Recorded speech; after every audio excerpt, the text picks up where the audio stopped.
आज जंग की घड़ी की तुम हार दो।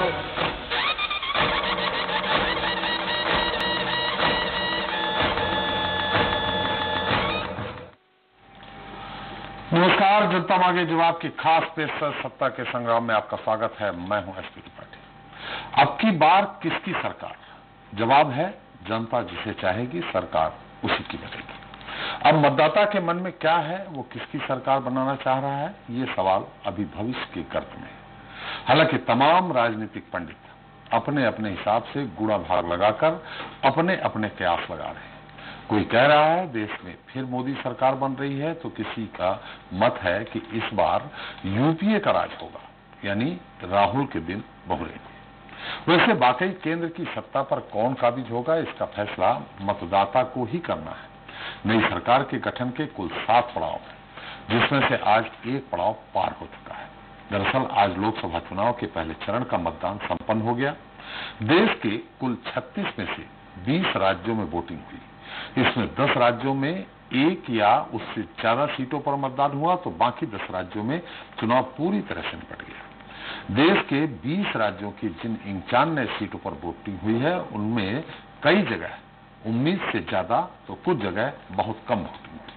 अब मतदान प्रतिशत का घटना बढ़ना किस दल के लिए फायदेमंद रहेगा और किसके लिए नुकसानदायक साबित होगा, इसका आज हम विश्लेषण करेंगे। साथ ही ये भी जानने की कोशिश करेंगे कि पहले चरण के मतदान के बाद बाकी के बचे 6 राउंड में तमाम दलों की रणनीति क्या होगी। क्या पहले दौर के मतदान के बाद खास तौर पर बीजेपी और कांग्रेस अपनी रणनीति में क्या कोई बदलाव करेंगे? चलिए इन तमाम सवालों का जवाब जानने के लिए शुरू करते हैं खास प्रोग्राम सत्ता का संग्राम। आरंभ है प्रचंड बोल मस्तकों के झुंड, आज जंग की घड़ी की तुम गुहार दो।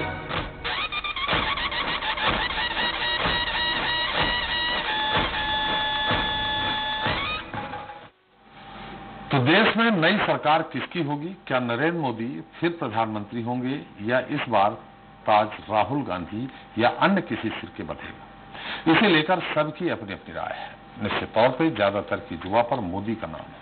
हालांकि अंतिम मुहर मतदाता के मत से ही लगेगी।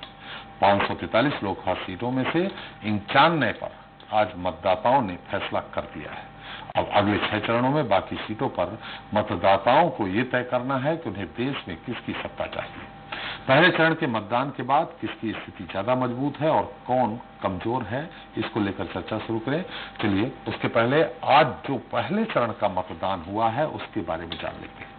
देखते हैं किस किस दिग्गज की साख दांव पर है। देश के 20 राज्यों की 91 सीटों पर मतदान संपन्न। 1279 उम्मीदवारों की किस्मत ईवीएम में कैद। दांव पर 8 केंद्रीय मंत्रियों की साख। किसे मिलेगी जीत, किसके हिस्से आएगी हार? अब 23 मई का रहेगा इंतजार, जब आएंगे चुनावी नतीजे। 17वीं लोकसभा चुनाव के लिए गुरुवार को पहले चरण का मतदान हुआ, जिसमें 18 राज्यों और 2 केंद्र शासित प्रदेशों में वोट डाले गए।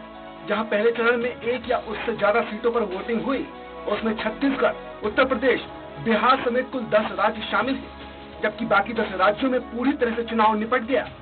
पहले चरण में यूपी की 80 में से 8 सीट पर, बिहार की 40 में से 4, छत्तीसगढ़ की 11 में से 1, पश्चिम बंगाल की 42 में से 2, महाराष्ट्र की 48 में से 7, असम की 14 में से 5 सीट, जम्मू और कश्मीर की 6 में से 2 सीट, ओडिशा की 21 में से 4 सीट, तो वहीं मणिपुर और त्रिपुरा की 2 में से 1 सीट पर वोटिंग हुई।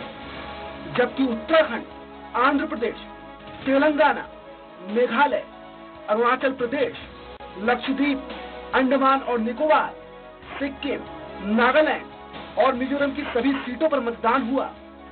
तकरीबन हर जगह मतदान के लिए लोगों में भारी उत्साह दिखा। कई जगह सुबह से ही लोगों की लंबी कतारें पोलिंग स्टेशन पर दिखी। हालांकि कई जगह ईवीएम खराब होने के चलते मतदान प्रभावित भी हुआ, जबकि कुछ जगह हंगामा भी देखने को मिला। इस तरह पहले चरण का मतदान खत्म हुआ और कुल 1279 उम्मीदवारों की किस्मत ईवीएम में कैद हो गई। मतदाताओं ने जिन प्रत्याशियों की जीत हार का फैसला किया है, उसमें कुछ केंद्रीय मंत्री भी शामिल हैं।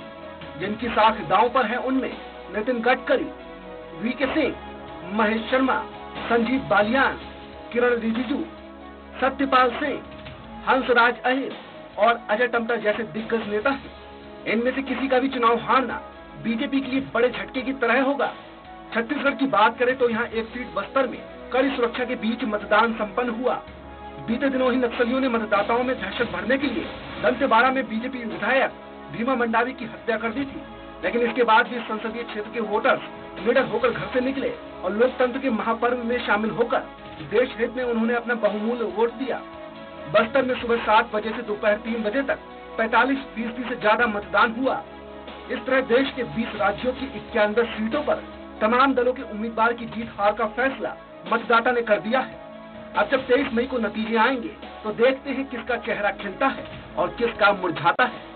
Bureau report, Swaraj express. तो सत्ता के संग्राम में चर्चा करने के लिए हमारे साथ स्टूडियो में मौजूद हैं 2 वरिष्ठ पत्रकार हैं, आरपी श्रीवास्तव जी और के अग्निहोत्री जी। आपका बहुत स्वागत है। साथ ही हमारे साथ लाइव जुड़ रहे हैं छत्तीसगढ़ के जगदलपुर से जनता के साथ और भाजपा और कांग्रेस के नेताओं के साथ हमारे विशेष संवाददाता शिव पांडे, और लखनऊ से हमारे अखिल सिद्दीकी हैं, ब्यूरो चीफ हैं वहां के, जिनके साथ मौजूद हैं वहां के राजनीतिक विश्लेषक भी उनके साथ मौजूद हैं। हम उनके से बात करेंगे, लेकिन पहले आप दोनों लोगों की छोटी छोटी टिप्पणी। अग्निहोत्री जी, छत्तीसगढ़ में इतना बड़ा हादसा हुआ है, उसके बाद मतदान अच्छा खासा हुआ है, क्या वजह मानते हैं आप? नहीं, यह एक अच्छा संकेत है त्रिपाठी जी। जब एक दिन पहले ही वहां पर नक्सलियों ने एक बड़ा हमला करके भारतीय जनता पार्टी के जो सिटिंग विधायक हैं जी, उनको भीमा मंडावी जी, उनकी हत्या कर दी। उनके साथ 5 पुलिसकर्मी भी मारे गए जी। उसके बावजूद मतदाताओं ने हिम्मत नहीं हारी जी, और नक्सलवादियों ने जो वोटिंग के बहिष्कार का जो कॉल दिया था जी, उस कॉल को भी उन्होंने अस्वीकार कर दिया जी। यदि 3 बजे तक की हमारी जो रिपोर्ट है 45% की जी, तो शाम होते होते निश्चित रूप से इसमें अच्छा खासा इजाफा हुआ होगा। और जी। बस्तर की जनता ने मुझे लगता है कि बहुत बढ़ चढ़ करके इसमें हिस्सा लिया और वाकई इसमें नक्सलवादियों के इरादों की, नक्सलवादियों की धमकियों की, नक्सलवादियों की वोट ना देने का जो अपील उन्होंने की, उस सब की हार इसमें निश्चित दिखती है। और लगता है कि इस मतदान में जिस तरह से लोगों ने भाग लिया है, जो लोकतंत्र का जो महायज्ञ है, उसमें आगे भी बढ़ चढ़कर ऐसे इलाकों में जो खतरनाक है वहां लोग निकलेंगे और वोट डालेंगे। जी, श्रीवास्तव जी, आपसे वही उत्तर प्रदेश से निश्चित तौर पे अग्निहोत्री जी क्या है, वैभव सिंह पांडे ज्यादा अच्छे से बताएंगे, लेकिन पहले हम उत्तर प्रदेश की बात कर लें। श्रीवास्तव जी, 8 सीटों में उत्तर प्रदेश की हुई है। इसमें एक सीट ऐसी भी है जहां कांग्रेस का प्रत्याशी लड़ा नहीं है या डमी तरह से। 4 मंत्रियों को उत्तर प्रदेश पे माने जो साख है वो दांव पे लगी। क्या लगता है ये जो ये इलाका है, ये कौन सा इलाका है? सहारनपुर, कैराना, मुजफ्फरपुर, बिजनौर, मेरठ, बगावत, गाजियाबाद, गौतम बुद्ध नगर, यहाँ मोदी का जादू चलेगा या गठबंधन की बात आएगी? संक्षेप में थोड़ा सा। जी देखिए त्रिपाठी जी, आपने बताया ये जो जितने 8 जगहों पर चुनाव हुए हैं जी, 8 लोकसभा क्षेत्रों में जी, ये पश्चिमी उत्तर प्रदेश का इलाका आता है। और पिछले 2014 के चुनाव में यहाँ पर किसी भी पार्टी को, किसी भी दल को एक भी सीट नहीं मिली। सारी सीटें भारतीय जनता पार्टी के पास थी। सिर्फ कैराना के उपचुनाव में एक जीत दर्ज किया अन्य पार्टी ने। तो आप ये समझ लीजिए कि पूरे इलाके में एक तरह से जो एक तरफा, जिसमें ये सारे मंत्री भी हैं, 4 मंत्री भी हैं, एक तरफा भाजपा की जीत थी। लेकिन इस बार थोड़ा सा समीकरण बदला हुआ नजर आ रहा है और हमको लगता है कि 8 सीटें ये और इसके साथ उत्तराखंड भी जोड़ने 5 सीटें, तो 13 सीटें हैं जहां पूरा का पूरा भारतीय जनता पार्टी का कब्जा था। लेकिन गठबंधन के बाद, रालोद, सपा, बसपा गठबंधन के बाद ये सीटें अब भारतीय जनता पार्टी के लिए आसान नहीं लगती हैं। दूसरा, अभी देखिए जो हमारे पास वोट परसेंटेज आया है शाम के 6 बजे तक का, ये लगभग एवरेज जो है 65% वोट पड़ा। कहीं 70 है, कहीं 60 है, कहीं 65 है, इस तरह से वोट पड़ा हुआ। और ये दर्शाता इस बात को है कि लोगों ने काफी खुल करके मतदान किया। अभी फाइनल तो कोई फिगर नहीं आई है, लेकिन हमको लगता है 65% से ऊपर एवरेज मतदान यहाँ पर हुआ है। मतलब है कि लोगों ने निकल करके वोट डाला। सपा बसपा गठबंधन और रालोद के गठबंधन के बाद यहाँ पर थोड़ा सा सियासी समीकरण हमको लगता है परिवर्तित होता नजर आ रहा है। और भारतीय जनता पार्टी के पास 8 ये और 5 वो, इस बार जो है अपने जो है सीटों को बचाने की चुनौती हुई, क्योंकि सारी सीटें भारतीय जनता पार्टी के पास। जी बिल्कुल। श्रीवास्तव जी, क्या होगा उत्तर प्रदेश में? शिव पांडे जी और अखिल जी, आपके साथ जो अतिथि हैं, हमारे गेस्ट हैं, उनसे अनुरोध है, हम पूरे प्रोग्राम में आप लोगों के साथ रहेंगे, लेकिन हम बीच बीच में कभी अखिल जी आपके पास मत जानना चाहेंगे उत्तर प्रदेश में क्या स्थिति है, वैभव जी आपसे जानना चाहेंगे छत्तीसगढ़ में क्या स्थिति है। हम ये चाहते हैं कि छत्तीसगढ़ में क्या स्थिति है ये अखिल जी को भी मालूम पड़ जाए, और अखिल जी उत्तर प्रदेश में क्या स्थिति है वैभव जी को मालूम पड़ जाए। निश्चित तौर पे आप दोनों लोग हमारे वरिष्ठ हैं और काफी अच्छा राजनीतिक आकलन करते हैं, तो आप उनसे अनुरोध कर सकते हैं। पहले वैभव जी, इतनी बड़ी घटना होती है, उसके बाद भी मत प्रतिशत पिछली बार के मुकाबले लगभग उतना ही या उससे ज्यादा होता है। क्या नक्सलियों का भय खत्म हो गया है जनता के बीच में?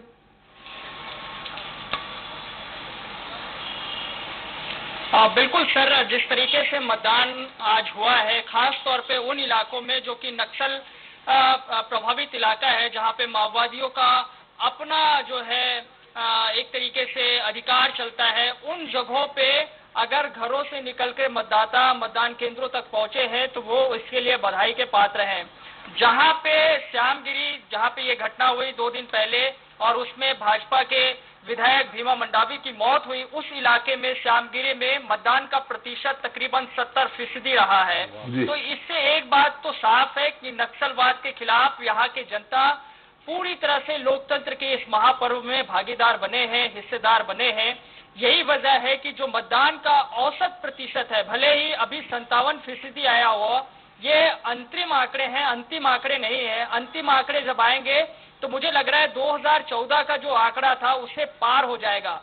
2014 में 59.32% मतदान हुआ था और इस बार ये आंकड़ा 60% से ऊपर चले जाएगा, क्योंकि बहुत सारे केंद्र ऐसे रहे हैं जहां पे मतदान 6 बजे, 6:30 बजे समाप्त हुआ है।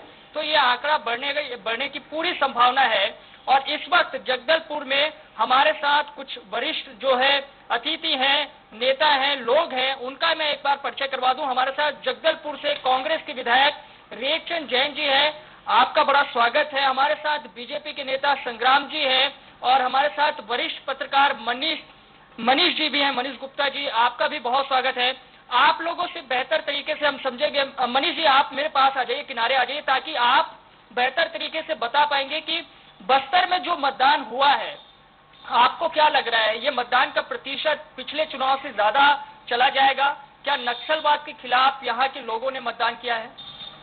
देखिए, इस बार जो लोकसभा का जो निर्वाचन है, पहले चरण में बस्तर संसदीय सीट के लिए निर्वाचन हुआ है और जिस टाइप का माहौल था शुरुआती दौर पर तो लग नहीं रहा था कि चुनाव का माहौल है, पर धीरे धीरे जैसे जैसे नामांकन के बाद दिन बीतते गए, चुनाव की प्रक्रिया आगे बढ़ी और निर्वाचन की जो प्रक्रियाओं के दौरान धीरे धीरे माहौल बनता गया और लास्ट में थोड़ा सा जब माहौल पूरे शबाब पे था, ठीक उसी दिन मतलब दंतेवाड़ा में जो एक दुर्भाग्यजनक घटना हुई, उस घटना के बाद जो है बस्तर में एक दहशत का एक मातमी सन्नाटा पसर गया था।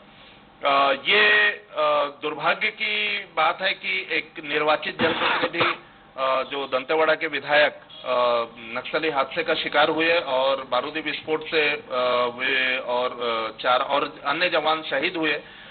मुझे लग रहा था कि इसका प्रभाव कहीं ना कहीं मतदान पर पड़ेगा, पर आज जिस ढंग से रिपोर्ट आ रही है और खासकर श्यामगिरी में जहां पर ये वारदात हुई है, वहां के लोगों ने 70% से ज्यादा मतदान करके ये साबित किया कि बस्तर की जनता को नक्सली अपनी बुलेट से डरा नहीं सकते और कहीं ना कहीं बुलेट के ऊपर बैलेट जो है वो भारी पड़ा। बुलेट के ऊपर बैलेट भारी पड़ा है। विधायक है रेखचंद जैन जी, क्या आप उम्मीद कर रहे हैं, जो मतदान का प्रतिशत है 57% अभी एक आंकड़ा है चुनाव आयोग की तरफ से, आप लोगों का अनुमान क्या कह रहा है? आप लोगों के पास क्या जानकारी है और जो मतदान का प्रतिशत है वो किस तरीके की ओर इशारा कर रहा है, कौन से नतीजे लेके आने वाले हैं? देखिए, ये लोकसभा का जो चुनाव है, यहाँ पर बस्तर की जनता ने, हमारी छत्तीसगढ़ में कांग्रेस की सरकार ने 60 दिन में हमारे संवेदनशील मुख्यमंत्री जी ने घोषणा पत्र में जिन बातों को रखा था, उसमें आधे से ज्यादा उसमें किसान से संबंधित मामला था, बेरोजगारी से संबंधित मामला था, कर्ज माफी का मामला था। इन सब बातों से बस्तर की जनता बहुत प्रभावित हुई है और ये मतदान का जो प्रतिशत है, आज हमारा पूरा ग्रुप कांग्रेस पार्टी का अलग अलग डायरेक्शन में सब हम अपनी अपनी ड्यूटी में थे और जो रुझान जनता का ये बता रहा है कि जिस तरीके से छत्तीसगढ़ के चुनाव में कांग्रेस ने को विजय मिली, ऐसा ही रुझान अभी परिलक्षित हो रहा है कि बस्तर लोकसभा सीट कांग्रेस पार्टी जीत रही है। बीजेपी के नेता हैं संग्राम जी, उनसे भी पूछते हैं, जो मतदान के आंकड़े अभी आए हैं वो आंकड़े किस ओर इशारा कर रहे हैं? क्या लग रहा है आप लोगों को? क्या नरेंद्र मोदी का जादू एक बार फिर से बस्तर में चलता हुआ दिखाई दे रहा है? निश्चित रूप से आप यहीं पर हैं, आप भी जितने भी जनता है जगदलपुर की, शहर में जितने जनता है उनसे आप पूछे डायरेक्ट एक ही बात बोलेंगे कि नरेंद्र मोदी जी देश के प्रधानमंत्री बनना चाहिए। रहा बात 15 साल की सरकार के विषय को बात की, ठीक है, जनाधार मिला है, हम उनका स्वागत करते हैं, सरकार आपकी बनी है, उनका हम स्वागत करते हैं। लेकिन पूरी जनता आज सब समझ गई है कि कर्ज माफ की बात करते हैं, आज किसी किसान का कर्ज माफ नहीं हुआ। बिजली हाफ करने का बात करते हैं, बिजली हाफ तो दूर की बात है, 24 घंटा आपका बिजली बंद है। अब मैं इसलिए बताना चाहता हूं, आज सरकार की जितनी भी योजना है उन्होंने बंद किया, चाहे नमक उन्होंने बंद किया, चना बंद किया, स्मार्ट कार्ड की योजना बंद की। कोई असर है क्या यहाँ पे कि नरेंद्र मोदी के अपने जो कैंपेनिंग है, अपना उनका जो प्रभाव है, उनके जो 5 साल के कामकाज है उसका असर है, या भूपेश सरकार के जो नाकामी किनारे है उसका असर है? हम विकास को लेकर हम चुनाव लड़ रहे हैं। हमारे 5 साल में नरेंद्र मोदी जी ने विकास किया है, उनको लेकर हम चुनाव लड़ रहे हैं। घोषणा पत्र को लेकर भी हमने चुनाव लड़ा है। और आज बताना चाहता हूं कि आज जो जनाधार हमको मिलेगा, जो आज हमको वोट मिला है, सिर्फ एक ही शब्द है कि भारत देश में नरेंद्र मोदी जी पुनः प्रधानमंत्री बने, और देश अगर सुरक्षित रह सकता है वो नरेंद्र मोदी प्रधानमंत्री के माध्यम सुरक्षित रह सकता है। और जितने भी हमारे देश में जितने भी योजनाएं चली है, उन योजनाओं को लेकर हमने चुनाव लड़ा है। और निश्चित ये नक्सलवाद के खिलाफ जो मतदान हुए हैं वो किस ओर है? आप तो सभी देख रहे हैं, सभी जानते हैं। जब हमारे विधायक सुरक्षित नहीं है छत्तीसगढ़ में, तो आप हम आम जनता की तो बात तो दूर की बात, अभी 2 महीना हुआ है इनकी सरकार बनी है, उसके बाद हमारे विधायक शहीद हो गए, 2 महीना हुआ है, और अनेकों भ्रष्टाचार के मामले भी अब उजागर हो गए हैं, चाहे खेलगाड़ी का मामला हो, खेल समाज के विषय को बात है। अभी जरा पूछिए, इनके शासनकाल में तो पूरी पार्टी समाप्त कर दी कांग्रेस ने, कांग्रेस की पूरी पार्टी समाप्त कर दी थी इनके शासनकाल में। देखिए, ये इस घटना को आप उस नजरिए से नहीं देख सकते ना। 2013 की अगर फिर घटना गिनाने शुरू कर देंगे कांग्रेस वाले तो फिर क्या होगा? उसमें तो कांग्रेस के शीर्ष नेता चले गए थे। आपका कहना बिल्कुल ठीक है, नक्सलवाद एक बहुत बड़ी समस्या है, राष्ट्रीय समस्या है, मैं भी मानता हूँ, सभी लोग जानते हैं। लेकिन चुनाव के एक दिन पहले घटना होना, मतलब हम तो आतंकवाद के खिलाफ हम लड़ रहे हैं, चुनाव के दौरान ही घटना की 2 महीना सरकार में इतनी सारी घटना क्यों हो रही है? अभी नक्सली रोड में आ गए हैं, शहर तक घुस गए हैं, मतलब इनकी एक सुरक्षा दे रहे हैं क्या? हमारे विधायक को तो सुरक्षा दे रहे हैं। जो घटना हुई है उसका कोई असर है चुनाव में? क्या सहानुभूति वोट मिल रहा है आपको? आप खुद देख लीजिए, जिस जगह घटना हुआ है, हमारे मनीष जी आप खुद बताएं, 70% वहां मतदान हुआ है। ये क्या सहानुभूति लहर है? सहानुभूति लहर आप बोल सकते हैं, लेकिन मैं तो कहूंगा कि ये कांग्रेस के खिलाफ में लहर है। और आने वाले समय में आपको 23 मई को जब आप रिजल्ट देखेंगे तो पूरे जगह बीजेपी का ही परचम लहराएगा और प्रधानमंत्री देश के नरेंद्र मोदी जी बने। वैभव, मैं थोड़ा रोकना चाहूंगा। वैभव, मैं रोकना चाहूंगा। निश्चित तौर पे मैंने पहले भी अनुरोध किया था, आप अपने अतिथियों से, मैं 5 मिनट बाद फिर से तुरंत आता हूं। ये जरूर जानने की कोशिश करिएगा, बीजेपी से जानने की कोशिश करिएगा कि आखिर मोदी जी ने कौन सा विकास कर दिया है ये। और दूसरा, कांग्रेस के जो हमारे साथी हैं, जो बार बार ये आरोप लग रहे हैं कि केसीसी कार्ड जो है जिन किसानों के पास है, क्या सहकारी बैंकों के अलावा नेशनलाइज्ड बैंक से जिन्होंने कर्जा लिया है उसको भी माफ किया है या नहीं माफ किया है? शराबबंदी की बात की थी, पूरी तरह से शराबबंदी को लेकर 1 साल तक पूरी तरह से कांग्रेस आक्रामक रूप में थी, वो क्यों नहीं किया? मैं आपके पास तुरंत ही आता हूं, 5 मिनट। थोड़ा आप उत्तर प्रदेश का भी हाल जान लीजिए। हमारे साथ अकील हैं, हमारे उत्तर प्रदेश के हेड हैं। अकील, मेरी आवाज सुनाई पड़ रही है आपको? जी बिल्कुल बिल्कुल। आपके साथ राजनीतिक विश्लेषक हैं आज जो 8 सीटों पे चुनाव हुए हैं उनमें कांग्रेस का प्रभाव किसमें ज्यादा है, कितना है, मोदी जी का प्रभाव कितना है और गठबंधन का प्रभाव क्या है। जैसा कि थोड़ा बहुत राजनीतिक जो विश्लेषक हैं उनका आकलन ये है कि प्रियंका जी के आने के बाद जिस तरह से कांग्रेस का ग्राफ बढ़ा है, उस ग्राफ ने जो महागठबंधन है उसके मतों में कटौती की है, न कि बीजेपी के मतों में कटौती की है। अपने विश्लेषक से जरा पूछे। बिल्कुल, निश्चित तौर पे हमारे साथ वरिष्ठ विश्लेषक हैं, सुरेश बहादुर जी भी हैं, हमारे वरिष्ठ पत्रकार भी हैं, शश खान भी हैं और एक कवित्री भी हैं जो अच्छा व्यंग लिखती है। मैं पहले आपसे जान लेता हूं कि हमारा सवाल है कि जिस तरह पश्चिमी यूपी में जो चुनाव हुआ 8 सीटों पर हुआ है और लोग जो आगलगन लगा रहे हैं उनका कहना है कि प्रियंका के आने से बीजेपी को नुकसान नहीं हुआ है, गठबंधन को नुकसान हुआ है। लेकिन हम आपसे जानना चाहते हैं, आप कई सालों से कई राजनीतिक यहाँ उत्तर प्रदेश में चुनाव देख चुके हैं अपनी नजरिए से, हम आपकी नजर से जानना चाहते हैं कि जो पश्चिमी यूपी में 8 सीटों पर जो चुनाव मतदान हुए हैं अभी, उस पर क्या रुख है? क्या गठबंधन को फायदा मिल रहा है, बीजेपी को मिल रहा है या प्रियंका के आने से कांग्रेस को? देखिए, जहां तक पश्चिमी उत्तर प्रदेश की सीटों का मामला है, एक तो पहली बार ऐसी सफलता मिली है कि पश्चिमी उत्तर प्रदेश में पहली बार हिंदू मुस्लिम कार्ड नहीं चल पाया। नेताओं ने पूरा कार्ड खेलने की कोशिश की, लेकिन जनता ने, मतदाताओं को मैं धन्यवाद देता हूं पश्चिमी उत्तर प्रदेश की, उन्होंने इस कार्ड को पूरी तरह नकार दिया है। ये बहुत अच्छा शुभ संकेत है। जो और एक चीज दूसरा, मैं 2014 का भी परिदृश्य आपको दिखाना चाहूंगा, बताना चाहूँ थोड़ा सा हल्का सा। आपने देखा होगा उस दौरान जिस दिन मोदी जी अपना नामांकन बनारस में कर रहे थे, उसी दिन फर्स्ट पेज की पोलिंग थी पश्चिम उत्तर प्रदेश में, और पूरे दिन टीवी से लेकर के चारे चैनल्स ने आप लोगों ने मोदी का नामांकन दिखाया और जिसका असर निश्चित रूप से उन चुनाव में देखने को मिला। मोदी को वहां पे 8 की 8 सीटें प्राप्त हुई, लेकिन इस बार परिस्थितियां बिल्कुल भिन्न थी। सारे दावों के बावजूद कि ये माना जाने लगा था, लेकिन वहां पे जो भी गठबंधन हुआ, मैं समझता हूं कि भारतीय जनता पार्टी को वहां पे अभी पूरे गठबंधन में कर रहा हूं, पूरे गठबंधन में और कांग्रेस उन पर भारी हावी रही। भारतीय जनता पार्टी दावे के साथ नहीं कर सकती कि वो किस सीट पर अपनी जीत सुनिश्चित करेगी। हालांकि मेरा मानना है कि गाजियाबाद की सीट छोड़ करके उन्हें सारे सीटों पर संघर्ष करना पड़ रहा है और गठबंधन कम से कम 5 सीटों पर और कांग्रेस पार्टी कम से कम 2 सीटों पर उन्हें कड़ी, और अगर इसको सफलता भी मिले तो अतिशयोक्ति नहीं होगी। जहां तक प्रियंका के आने की बात है, ये बात सच है, वो अपने अपने कारणों से रणनीतिकार देख रहे हैं, उनको क्या देखना है। सच्चाई यह है कि प्रियंका के आने से हो सकता है कि कांग्रेस की सीटों में उतना इजाफा ना हो सके, लेकिन कांग्रेस का वोट परसेंटेज निश्चित रूप से आगे बढ़ रहा है और प्रियंका के आने पर कांग्रेस को उसका लाभ भी मिल रहा है। लेकिन हाँ, अगर कांग्रेस 2009 की भी अपनी सफलता दोहरा दे तो निश्चित रूप से माना जाएगा कांग्रेस को बहुत बड़ा गेन हुआ। लेकिन ये निश्चित रूप से जो भी आकलन जो जैसी श्रद्धा है वही कर रहा है, लेकिन प्रियंका के आने से निश्चित रूप से कांग्रेस के पक्ष में एक माहौल बना है। जी, आपका हमारे चैनल है देश की त्रिपाठी। अकील एक मिनट, चलिए सवाल। जी अखिल श्रीवास्तव जी, निश्चित तौर पे आपके पास विश्लेषक है, उनसे श्रीवास्तव जी सवाल कर रहे हैं। श्रीवास्तव जी संक्षेप में, बहुत संक्षेप में सवाल करिएगा। मेरा सवाल ये है आपसे कि पश्चिमी उत्तर प्रदेश में आपने बताया सिर्फ गाजियाबाद में मतलब कंफर्टेबल लग रही है भारतीय जनता पार्टी, लेकिन क्या आप बता सकते हैं कि जो इन 4 मंत्री लड़ रहे हैं चुनाव और उनकी स्थिति क्या होगी, खास करके बागपत में और जहां से संजीव बलियान लड़ रहे हैं, इन पोजीशन क्या हो सकती है, गठबंधन कितना भारी है उन पर?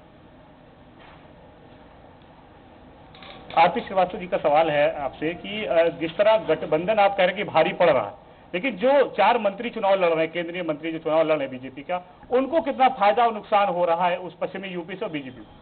आप गाजियाबाद की सीट छोड़ दीजिए, आप अक्सर सीटों पर देखिए 60% से ज्यादा मतदान हुआ है। इसके 2 ही फैक्टर हो सकते हैं, या तो वहां की जनता ने मोदी की लोकप्रियता में वोट दिया है तो मोदी को सारी सीटें मिल जानी चाहिए, या तो वहां की जनता ने वहां के जो सांसद है उनके एंटी इनकम्बेंसी फैक्टर के खिलाफ वोट दिया है। मेरा मानना दूसरा है, वहां निश्चित रूप से एंटी इनकम्बेंसी फैक्टर है और जो सांसद गए हैं उन सांसदों के खिलाफ ये मतदान होगा, तो उनको इसका खामियाजा भुगतना पड़ेगा। एक बात। अब दूसरी बात आप देखेंगे जो महत्वपूर्ण बात है कि 1984 में जब मिसेस गांधी की हत्या हुई थी, उस दौरान भी उत्तर प्रदेश जब चुनाव हुए थे तब भी लोकदल को चरण सिंह को 2 सीटें मिली थी और उस समय भी चरण सिंह चुनाव नहीं हारे थे।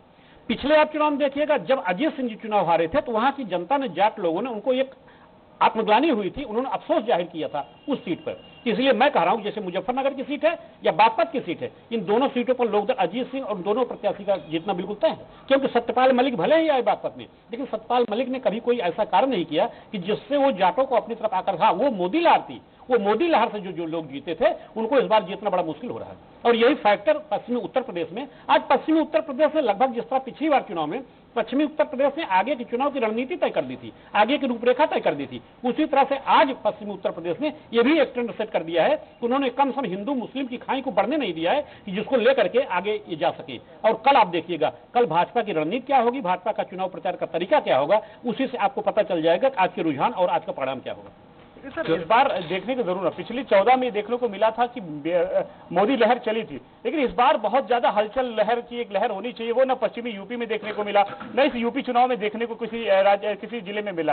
ये लहर जा रही है, मोदी लहर जा रही है, बीजेपी लहर जा रही है, बहुत एक्टिविटीज होते रहते हैं, लेकिन इस चुनाव में ऐसा क्यों नहीं दिख रहा है? देखिए अकेले ऐसा है, हम लोगों ने लहर बनाने की पूरी कोशिश की, हमारे टीवी चैनल्स ने, हमारे कुछ अखबारों ने लहर बनाने की पूरी कोशिश की, लेकिन लहर कैसे बनती? लहर बनेगी कामों पर, क्योंकि कभी भी मोदी जी या कोई भी भारतीय जनता पार्टी विकास कार्यों की बात नहीं कर रहा, वो सिर्फ कह रहे हमको देश बचाना है। वो कह रहे हैं जो तो बेरोजगारी तो खत्म हो ही जाएगी, गरीबी तो खत्म हो ही जाएगी, पहले देश तो बचे, आखिर देश को सिर्फ मोदी ही बचा सकते हैं, और तो देश बच नहीं पा रहा। तो अब यहाँ संकट देश बचाने का है, यहाँ विकास की बात नहीं, मुद्दों की बात नहीं हो रही। मैं तो राहुल गांधी को, कांग्रेस अध्यक्ष को धन्यवाद देना चाहूंगा कि कम से कम पहली बार इस चुनाव में, पहली बार देश के चुनाव में किसान को उसने केंद्रित किया है, और सभी राजनीतिक दल अब किसान पर केंद्रित होकर राजनीति कर रहे हैं। इस चुनाव की सबसे बड़ी उपलब्धि यही है। चलिए अखिल जी, आपके साथ कभी भी है, 2 लाइन उनकी कविता सुना दीजिए, फिर वापस बस्तर जाएंगे जहां वैभव जी हैं हमारे साथ, उनसे 2 लाइन की कविता सुनवाइए आप। जी बिल्कुल वर्षा जी, आपसे हम जो चुनाव हो रहा है, पश्चिमी में जो चुनाव हुआ है, हम 2 लाइन में जानना चाहेंगे कि ये आप इस पूरे चुनाव को जो हुए हैं इसको किस नजर से आप देखते हैं उसको लाइन में? बड़ी अच्छी कविता है। जी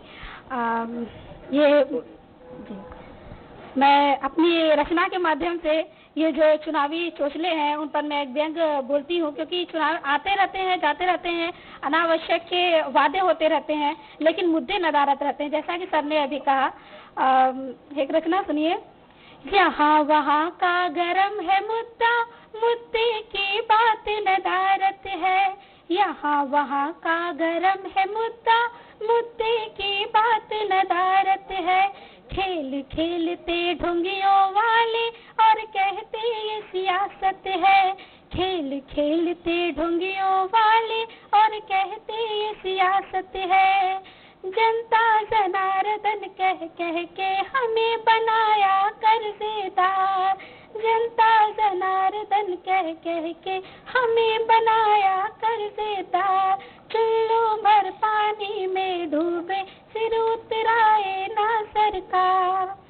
यही हश्र होने वाला है यदि हम कार्यों पर, देश के विकास पर, या सिर्फ उन छोटे छोटे मुद्दों पर ध्यान नहीं देंगे जिन पर वास्तव में ध्यान नहीं दिया जाता है। सिर्फ बड़ी बड़ी बातें हैं, हमारा देश हमारा देश हमारा देश, लेकिन उन मुद्दों को वास्तव में नदारद किया जा रहा है जिन पर हमारे देश का विकास निर्भर करता है। सभी पार्टियों को, सभी चाहे कांग्रेस हो चाहे बीजेपी हो या जो भी पार्टियां हैं, उन्हें अपने सभी सांसद और विधायकों को आप पे आएंगे। बिल्कुल जी, बिल्कुल अखिल, मैं फिर से एक बार जगदलपुर चाहता हूँ, आपके पास आऊंगा, आपका भी एनालिसिस जानने का प्रयास करेंगे। आखिर आपका एनालिसिस क्या है इन 8 सीटों पर? वैभव जी, मैं इसलिए आपको कविता मैंने सुनवाई, आज सुबह से मैंने देखा कि सूरज की पहली किरण के साथ वैभव जी हमारी टीवी स्क्रीन में दिखने लगे, और सूरज डूबने के बाद अब रात हो चली तो भी आप दिख रहे हैं। कवि हृदय आप भी हैं कहीं न कहीं, इसलिए कविता सुनने के बाद आप में और जोश आ जाएगा। मैं जाते जाते आपसे मैंने कहा था कि उन दोनों महानुभावों से सवाल जरूर करिएगा कि आखिर कर्ज किसका माफ हुआ है? जिन्होंने सहकारी बैंकों से कर्ज लिया, जिन किसानों ने, उनका माफ हुआ कि दूसरे बैंकों का हुआ? दूसरा, जो आपके साथ भाजपा के साहब हैं उनसे जरूर पूछेगा कि आखिर मोदी जी ने विकास क्या किया? जैसे उत्तर प्रदेश में भी सुना होगा आपने राजनीतिक विश्लेषक कि देश बचाओ। अरे देश को कौन ले जा रहा है? अभी देश तो पहले भी था, आज भी है, कौन सा बच गया हमारा देश? देश को बचाओ के नाम पे विकास के मुद्दे को एक तरफ फेंक दिया गया। ये जरूर उनसे जरूर पूछेगा। पहले आप कांग्रेस के हमारे साथी से जरूर पूछिए कि आखिर कर्ज किसका माफ हुआ? बिल्कुल। एक सवाल है सर कि जो बीजेपी वाले भी कह रहे हैं कि आपने बिजली हाफ भी नहीं किया, किसानों का पूरी तरीके से कर्ज माफ भी नहीं किया, तो उस चुनाव में इसका आपको खासा नुकसान उठाना पड़ सकता है।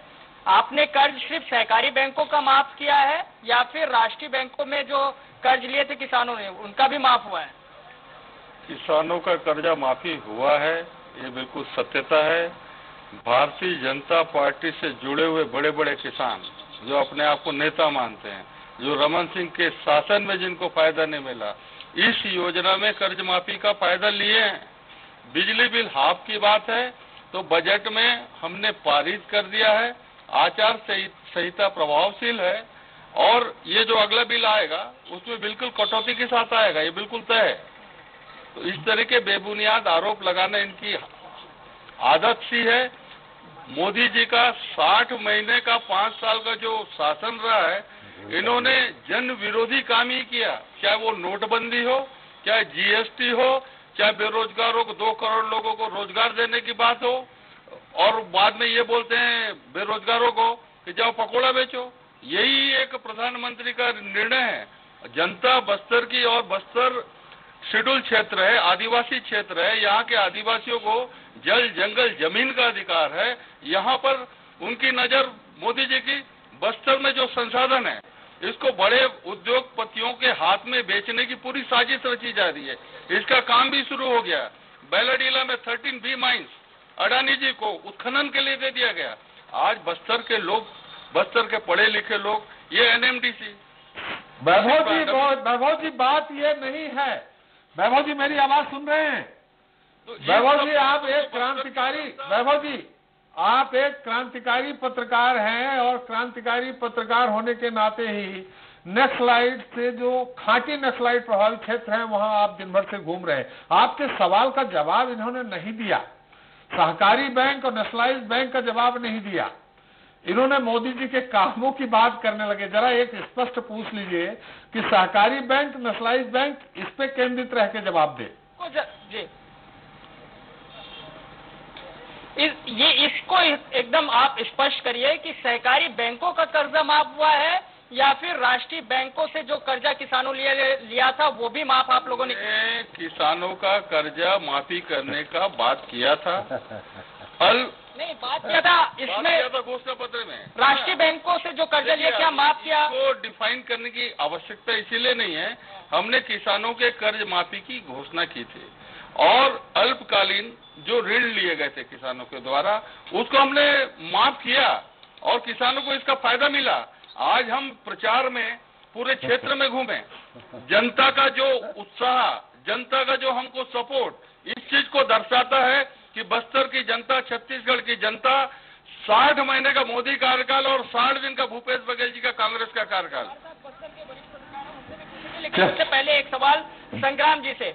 संग्राम जी ये बताइए कि मोदी सरकार की उपलब्धि बस्तर में क्या है? 5 साल में बस्तर को क्या दिया है मोदी सरकार ने? मोदी सरकार ने चाहे टाटा का जो स्टील प्लांट, टाटा प्लांट लगने का था उसमें हो गया, जमीन वापस नहीं, कारण बता रहा हूँ। एक कांग्रेस के लोग उन्होंने विरोध किया, जमीन वापस तो उसे भी 3 साल में वापस। टाटा वैसे ही नहीं आ रहे थे। रहा बात डीलमिली में भी उन्होंने एक योजना प्लांट लगाने का था, डीलमिली का भी विरोध नहीं किया विधायक दीपक बैज ने किया। चाहे हवाई जहाज की बात करूं, हवाई क्या ये बताइए आपने दिया, मोदी सरकार ने दिया क्या बस्तर? मोदी सरकार ने इतनी सारी योजना, बस्तर की बात कर, पूरे भारतवर्ष की बात कर रहा हूं मैं। आप बस्तर में है ना, बस्तर लोकसभा सीट पे जिक्र कर रहे हैं, तो बस्तर के लिए बताइए। बस्तर के लिए आप यहाँ पर जितने भी मेडिकल कॉलेज बन रहे किसकी देन है? सब हमारे रमन सिंह की देन है या मोदी की देन? नहीं, मोदी जी की देन है, रमन सिंह जी की देन है। चाहे हवाई अड्डा कौन बनाया? मोदी जी की देन है। बंद हो गया, लेकिन नहीं बंद नहीं हुआ, चालू हो गया है। ऐसा कोई बंद कहाँ बंद, कौन बोलता बंद हो गया? वो तो चल नहीं रहा है ना, घरेलू विमान से, तो अभी बंद नहीं। अभी वो बात हो गया है। जो कंपनी इसके पहले उड़ीसा वाली कंपनी आई थी वो कुछ कारणों से बंद किया है, लेकिन दूसरी कंपनी भी यहाँ पर आ गई है, टेंडर हो चुका है, वो चालू हो जाएगा इसमें। ठीक है। मनीष गुप्ता जी ये बताइए यहाँ पे मुद्दे क्या रहे हैं? क्या राष्ट्रीय मुद्दे यहाँ की जनता को प्रभावित की है? यहाँ की स्थानीय मुद्दे से ही जनता प्रभावित है, 2-4 है, वही वो सारी चीजें चाहते हैं? देखिए, लोकसभा चुनाव जो है वो राष्ट्रीय चुनाव है और निश्चित रूप से इस चुनाव में मुख्य मुद्दा जो है वो राष्ट्रीय मुद्दे हैं। स्थानीय मुद्दे भी यदा कदा उठाए जा रहे हैं, पर जहां तक मुख्य रूप से अभी जो राष्ट्रवाद का जो मुद्दा है वो शहरी इलाकों में काफी प्रभावशाली दिखाई दिया है। पढ़े लिखे लोगों के बीच में इसकी चर्चा भी हुई है और मुझे लगता है ये मतदान को कहीं ना कहीं कुछ प्रभावित भी करेगा। लेकिन इसके साथ साथ बस्तर के जो स्थानीय मुद्दे हैं, बस्तर में चाहे 4 लेन का मुद्दा हो सड़क में, चाहे ट्रेन कनेक्टिविटी की बात हो, एयर कनेक्टिविटी जैसे अभी आपने कहा कि स्टार्ट हुई थी फिर बंद हो गई, इसके अलावा जैसे एनएमडीसी का जो डिपॉजिट 13 का मुद्दा है, एनएमडीसी के स्टील प्लांट के विनिवेशीकरण का मुद्दा है, ये मुद्दे स्थानीय स्तर पर भी हैं और इनकी गूंज या इनका प्रभाव कहीं ना कहीं स्थानीय जनता पर भी पड़ा है और इसको लेकर के भी लोगों में कहीं ना कहीं एक झुकाव या रुझान मतदान पर दिखाई दिया। क्या जो घटना हुई 2 दिन पहले जिसमें कि भाजपा के विधायक जो है मारे गए, क्या सहानुभूति लहर है इस चुनाव में अभी की इस सीट पे? देखिए, नक्सलवाद की जो समस्या है ये बस्तर पिछले 4 दशकों से भोग रहा है। बस्तर में नक्सलवाद का शिकार जो है वो कांग्रेस के लोग भी हुए हैं, भाजपा के लोग भी हुए हैं और बस्तर में जब जब किसी निर्दोष को नक्सलियों ने मारा है, चाहे वो किसी भी दल का हो, उसके प्रति लोगों में सहानुभूति रही है और सरकार के प्रति आक्रोश रहा है, पुलिस के प्रति आक्रोश रहा है, व्यवस्था के प्रति आक्रोश रहा है। विधायक जी कुछ कह रहे हैं जी। ये राष्ट्रवाद की बात करते हैं। बस्तर संसदीय क्षेत्र पूरे देश में ये पहला संसदीय क्षेत्र था जहां पे चुनाव संपन्न होना था। यहां पर केंद्रीय चुनाव आयोग को जो सुरक्षा बल बस्तर प्रशासन के द्वारा मांगा गया, 2013 के चुनाव में पर्याप्त बल था, अभी बल बिल्कुल आधा कर दिया गया। आज खाली हम इस बात को करें कि नक्सली घटना हुई, निंदनीय है, इसी को हम भी मानते हैं कि वो बहुत व्यवहारिक लड़का था, विधायक था, हमारा साथी था। लेकिन जो नक्सलवाद के लिए जो फंड आता है, ये मोदी सरकार में क्या हुआ है कि बस छत्तीसगढ़ के जो नक्सली क्षेत्र हैं वहां पर जो फंड भेजा जाता था उसको काट कर उत्तर प्रदेश में योगी आदित्यनाथ को भेजा जा रहा है। मतलब बस्तर के प्रति उनकी संवेदनशीलता कितनी है ये बताएं भारतीय जनता। अच्छा, एक सवाल और, क्या सहानुभूति लहर का कोई असर है इस चुनाव में? कांग्रेस को नुकसान उठाना पड़ सकता है? देखिए, बस्तर की जनता बहुत भोली भाली सीधी साधी है। उनकी मुख्य आवश्यकता है रोटी, कपड़ा और मकान, जो उनकी पूर्ति करेगा, जो उनके बच्चों को रोजगार देगा, जो उनके हित में काम करेगा, वो 60 दिन में हमारे भूपेश बघेल सरकार ने करना शुरू कर दिया। इसका फायदा कांग्रेस को मिलेगा और कांग्रेस जीतेगी। ठीक है सर, अगर आप कुछ कहे तो कुछ लोग भी हैं, उनसे भी हम सवाल ले सकते हैं। बिल्कुल वैभव जी, निश्चित तौर पे आएंगे। पहला एक सवाल आपका एनालिसिस हम ये जानना चाहेंगे निश्चित तौर पे कि मतदान प्रतिशत, क्या इस बार स्थितियां बदली हैं? पिछली बार 11 में से 10 सीटें दुर्ग छोड़ के सब भाजपा मोदी में हो गई थी। इस बार क्या स्थिति होगी, आपका आकलन जानना चाहेंगे। और साथ में क्या एक आध कविता और सुनना चाहते हैं? चले लखनऊ।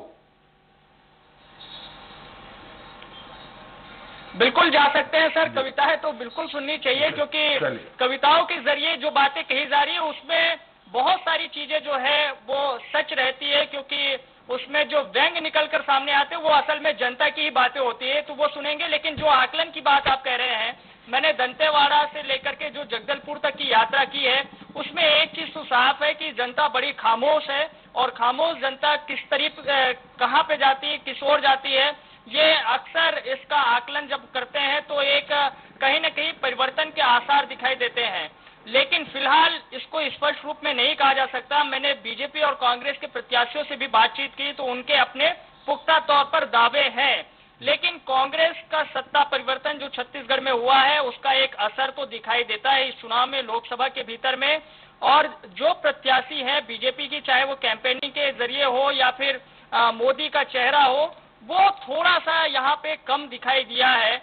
लेकिन स्पष्ट रूप से अभी कुछ भी नहीं कह सकते। राष्ट्रवाद का एक मुद्दा, जैसे कि मनीष गुप्ता सर बता रहे थे, वो शहरी क्षेत्र में हावी रहे, लेकिन ग्रामीण जनता में न तो उनको पाकिस्तान की चीजें समझ में आती है, न उनको राफेल की बातें समझ में आती है। उनके पास अपने स्थानीय जरूरतें होती है, स्थानीय मुद्दा रहता है और वहाँ पे एक ही सबसे बड़ा मुद्दा है, वो है नक्सलवाद। तो नक्सलवाद के खिलाफ तो वोटिंग हुई है, जमकर हुई है, मतदान का प्रतिशत भी स्वाभाविक तौर पर पिछले चुनाव से ज्यादा इस बार रहने वाला है। जो आंकड़े अभी आए 57%, वो कहीं न कहीं 59% को पार कर जाएगा और एक औसत आंकड़ा जब निकल के आएगा तो शायद 60% के आसपास रहेगा।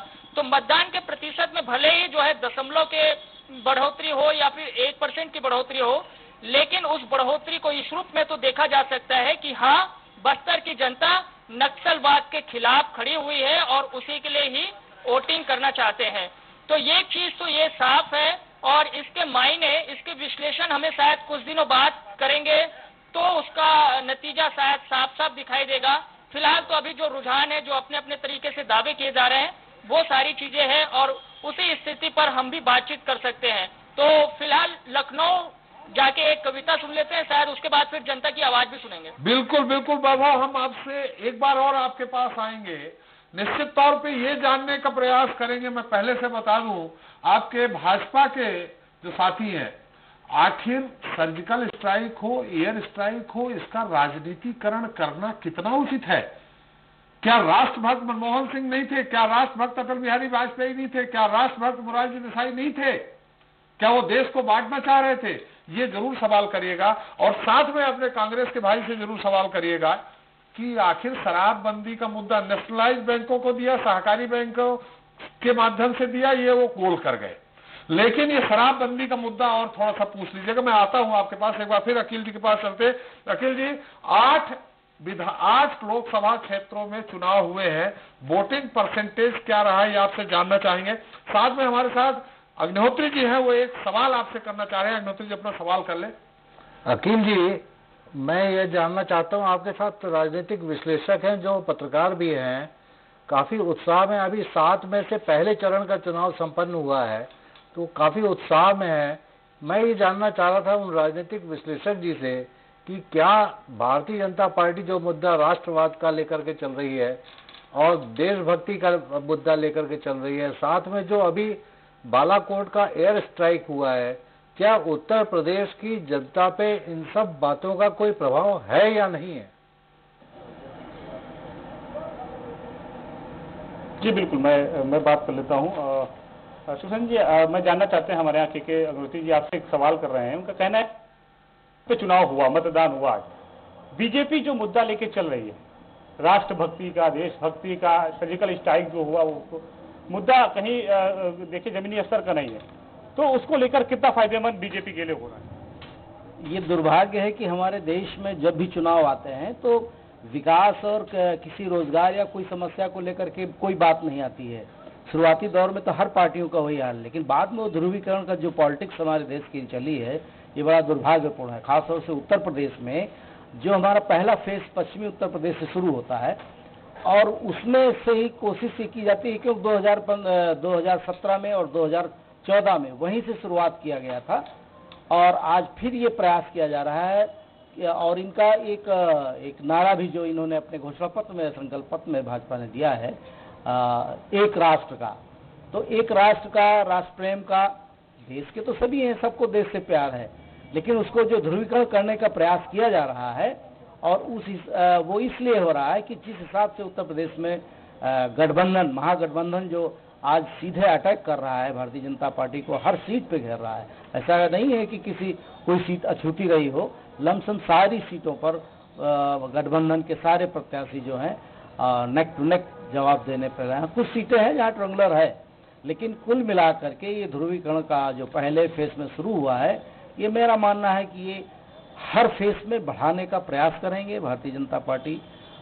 सीधे राष्ट्रवाद, एक राष्ट्र, जो भी इस टाइप की हैं। देखिए, जैसा कि भाजपा ने तुरंत कैच किया, अभी तक नहीं था। जिस दिन महागठबंधन की देवबंद में रैली हुई और मायावती, बसपा प्रमुख मायावती के बयान के बाद जिस हिसाब से लंबा हो रहा है, अमित शाह और नरेंद्र मोदी ने सीधे उसको कैच किया है। तो ये ध्रुवीकरण, देखिए हम समय हमारे पास बहुत कम है, तस्वीर साफ करिएगा कि जिस तरह बीजेपी की लहर थी इस बार, क्या वो दिखी नहीं? जो मुद्दे थे, जमीनी मुद्दे, सड़क, पानी, नाली, रोजगार, ये मुद्दे नहीं आपकी इस बार चुनाव में आता है।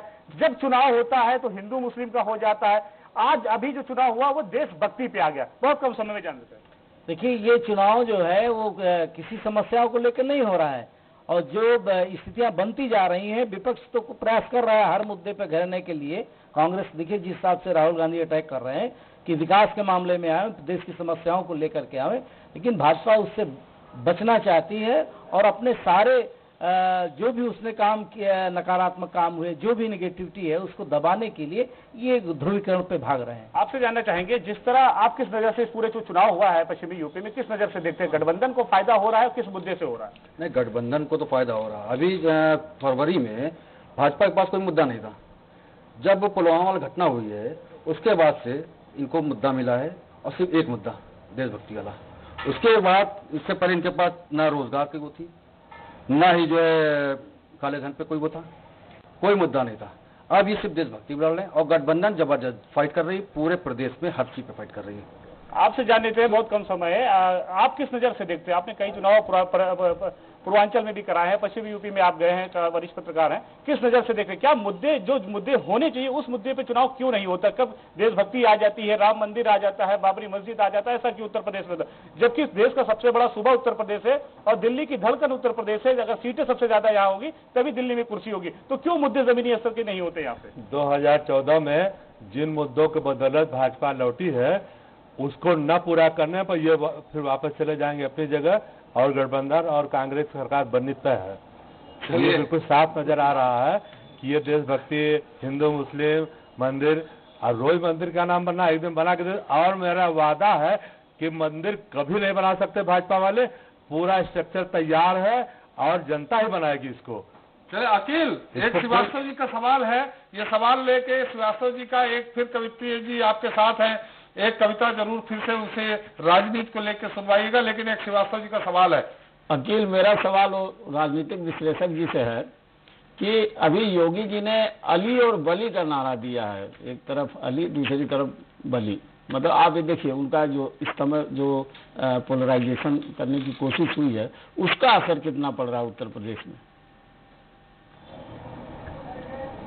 आपसे जान लेते हैं, उत्तर प्रदेश में जिस तरह योगी आदित्यनाथ ने एक नारा दिया था अली और बली, ठीक है, इसका क्या असर पड़ा है उत्तर प्रदेश के चुनाव, लोकसभा चुनाव में? कितना फायदेमंद बीजेपी के लिए होगा? पहली चीज, धर्म और जात को चुनाव में नहीं लाना चाहिए। अगर इन्होंने इन शब्दों का यूज कर रहे हैं अली और बली, तो इससे जनता को कोई प्रभाव नहीं पड़ रहा, क्योंकि जनता को रोजगार ये सब चाहिए, और धर्म जात से जनता उठ चुकी है, अब इससे ऊपर उठ चुकी है, रोजगार चाहिए लोगों को। तो इसका कुछ फायदा दिखेगा? कोई बहुत ज्यादा फायदा नहीं मिल रहा। इस बार हिंदू मुस्लिम कार्ड चल नहीं पाया, कोई नहीं चल पाया। चलिए कविता सुनवाइए। हमारे साथ वर्षा जी हैं। बिल्कुल, देखिए हमारे चैनल हेड से लेकर स्क्रीन पे बैठे वरिष्ठ लोग और जिले में जो काम कर रहे हैं, ब्यूरो चीफ से लेकर हमारे रिपोर्टर, सुबह से इसी में विश्लेषण करें, लेकिन आपकी कविता सुनकर उनके अंदर ऊर्जा आ गई और दोबारा आपसे अपील है कि एक अच्छी सी बढ़िया सी लाइन सुनाइए चुनाव पे, जिससे और ऊर्जा आ जाए हम लोगों की। अगर आप इजाजत दें तो मैं मोदी जी के विषय में कविता 2 लाइन में बिल्कुल बिल्कुल क्योंकि मैं हूँ उनकी फैन प्रशंसिका, इसलिए मैं सुनाना चाहती हूँ। ऐसा नहीं, ये कविता नहीं चलेगी अकील, नहीं, ये कविता नहीं चलेगी अकील, ये कविता नहीं चलेगी, एक तर्क कविता चलेगी। हो रहा है उस चुनाव पे चाहिए कि क्या मुद्दे होने चाहिए, चुनाव को लेकर कैसी एक कविता आपने बनाई होगी कि नेता किस नजर से देखे, मतदान किस तरह होना चाहिए, वोटर किस तरह वोट दे। अगर ऐसी बात है तो मैं सुनाती हूँ। है उसके लिए अलग, लेकिन हमारी कविता ही होगी। योगी सब बन बैठे, भोगी भोगी बने हैं योगी, योगी सब बन बैठे, भोगी भोगी बने हैं योगी, राजनीति में छल प्रपंच सारे मंत्री हैं ढोंगी, अब की नोटा सब दबाना सारे मंत्री हैं बेकार, अब की नोटा सब दबाना सारे मंत्री हैं बेकार। तो मेरी अपील यही है कि अगर हम मंत्रियों पर अगर हम वोट, क्योंकि हम सिर्फ मोदी को नहीं देते हैं, आधी से ज्यादा जनता अभी भी मूर्खता में रहती है। हम वोट जो बीजेपी को मिला या बीजेपी की जो लहर थी वो सिर्फ मोदी के नाम पर मिला, लेकिन मोदी हर राज्य में जाकर, हर क्षेत्र में जाकर कार्य नहीं करेंगे। तो हमारे क्षेत्र से हमारे उसको एक लाइन जी अकील जी, ये थोड़ा सा प्रचार हो रहा है। अकील जी, ये प्रचार हो रहा है मोदी जी का, विज्ञापन के रूप में बिल काट दीजिएगा, उनको दे दीजिएगा। हम एक बार फिर बस्तर चलते हैं। बस्तर चलते हैं, फिर से एक बार हम आपके पास आएंगे कंक्लूजन के लिए। एक बार वैभव जी, आवाज सुनाई पड़ रही है आपको? जाने के पहले मैंने कहा था भाजपा के महानुभाव, कांग्रेस महानुभाव से एक एक सवाल जरूर कर लीजिएगा। अंतिम सवाल है, थोड़ा संक्षेप में सवाल करिएगा, उत्तर भी संक्षेप में प्रयास करिएगा। जी बिल्कुल बिल्कुल सर, लेकिन उससे पहले 2-3 जो है कमेंट ले लेते हैं आम मतदाताओं के, जो कि मतदान करके आए हुए हैं। उनका क्या कहना है? वो काफी देर से इंतजार कर रहे हैं कि वो चाहते हैं कि हमसे भी सवाल करें। तो आम जो मतदाता है, 1 मिनट सर मैं आ रहा हूँ, उनसे सवाल कर लेता हूँ। क्या कहना चाहेंगे मतदान में? जी, बस्तर लोकसभा क्षेत्र में चुनाव बहुत अच्छे तरीके से हुआ है और यहाँ पर किसी प्रकार का कोई लाल आतंक नहीं है। जो कर रहे हैं वो अपने व्यक्तिगत उनका कुछ होगा। तो आपने मतदान किया? हाँ सर, मतदान मैंने किया है। बहुत बढ़िया, मतदान किया है। मतदान किया, मैं आता हूँ और बहुत सारे लोग हैं। मतदान आपने किया है, क्या सोच के आपने मतदान किया है? मतदान मैंने इसलिए किया कि यहाँ पे एक कुशल नेतृत्व चाहिए। 20 साल से आवाज, बस्तर का आवाज संसद में कोई बोल। और बताइए, आप बताइए। सर, तो मतदान तो किए हम, और हमको ये चाहिए कोई ऐसा जो हमारा लोकल समस्या को समझ सके। अस्पताल हमारा है यहाँ, जिला अस्पताल, जिसको बीजेपी ने मेडिकल इंस्टीट्यूट बना के यहाँ से उठवा दिया। ठीक है, ठीक है। एक सवाल था हमारे सरकार, वो है शराबबंदी को लेकर के। आपने 1 साल तक शराबबंदी को लेकर के मुहिम चलाई, लड़ाई लड़ी, लेकिन सरकार बनने के बाद आपने उस वादे को अब तक पूरा नहीं किया। उसका नुकसान हो सकता है चुनाव में। इस मामले में बहुत ही स्पष्ट करना चाहता हूँ, शराबबंदी हमारे घोषणा पत्र में बिल्कुल है। शराबबंदी को लेकर हमारे मुख्यमंत्री जी ने 3 कमेटियां बनाई, पॉलिटिकल, सोशल, सबसे चर्चा करके, कि किसी चीज को एकाएक बंद कर देना, कि जिन राज्यों में बंद हुआ है वहां के परिणाम भी सामने हैं, और सबसे सलाह करके इस चीज पे हम आगे बढ़ेंगे और करेंगे। कब करेंगे? मैं क्या कहा आपको, कमेटियां बनी हैं, आचार संहिता है, चुनाव है ना, अध्ययन करके रिपोर्ट सामने आ जाएगी। ठीक है, अभी इंतजार करेंगे।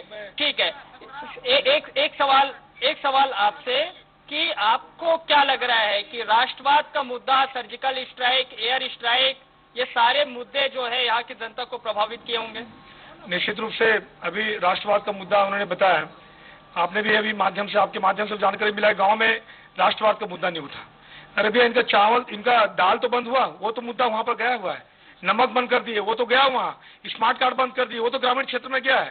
तो सर्जिकल स्ट्राइक का विषय है, हमारे देश के प्रधानमंत्री आज पाकिस्तान के अंदर घुस के तो सेना मार रही है।